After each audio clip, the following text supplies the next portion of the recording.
Don't scroll. Just stay with me for a little while.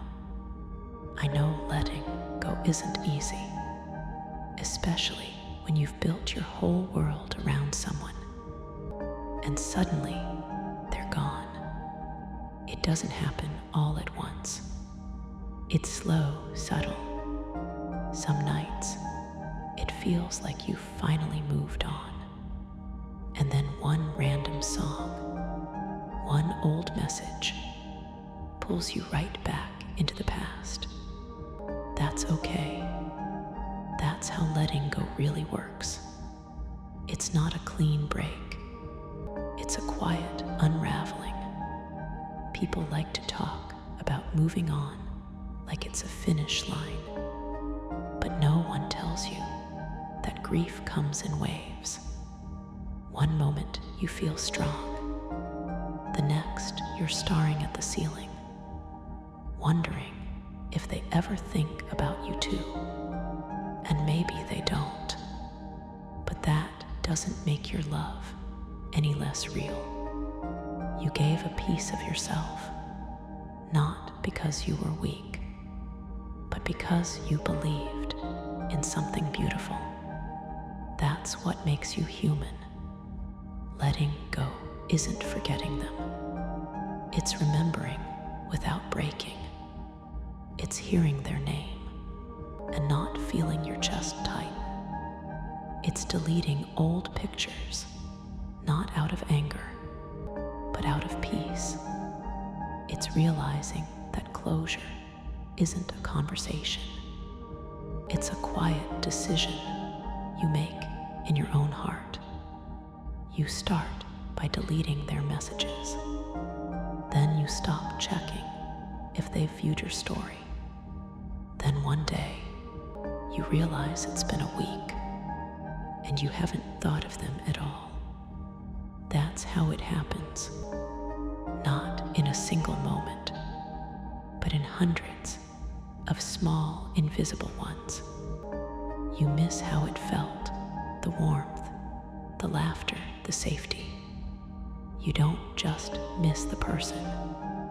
You miss the version of yourself that existed when they loved you. That's the hardest part, because they took pieces of you that you can't quite rebuild yet. But you will slowly, quietly. You'll wake up one day, and the first thing you think of won't be them. You'll start noticing tiny joys again. Sunlight through curtains, your favorite song on shuffle, the taste of coffee you used to make for two. That's how healing begins. Not with a grand revelation, but with a slow return to yourself. Sometimes the hardest thing is realizing they're not coming back, and you still have to live anyway. So you do. You get up. You go to work. You meet new people. You laugh again, even when you don't mean it at first. Until one day, you actually do. That's when you'll know letting go worked. We like to think love ends when two people stop talking, but real endings happen in silence. When you stop looking for signs, when you stop hoping they'll text, when you stop rereading old messages, trying to decode what went wrong. That silence hurts, but it's also where peace begins. You don't need to hate them to move on. You don't even need them to apologize. You just have to accept that the story ended, even if you didn't get to write the last line. You were meant to love them for a season, not a lifetime. And maybe that's okay.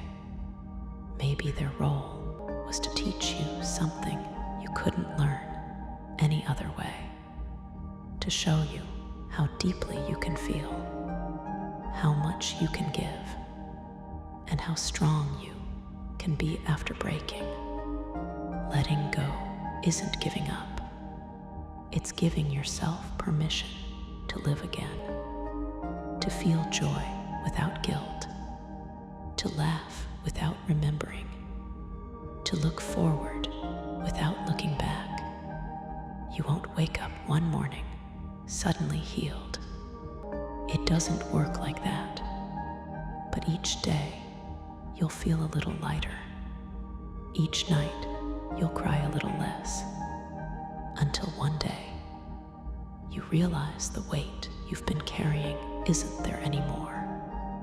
And maybe, somewhere far away, they'll think of you too, just for a moment. Not out of love, not out of regret, but out of quiet gratitude for the time you both existed in each other's lives. And maybe that's enough. So if you're still holding on, don't rush it. Let it happen slowly, because the slower you let go, the deeper you heal.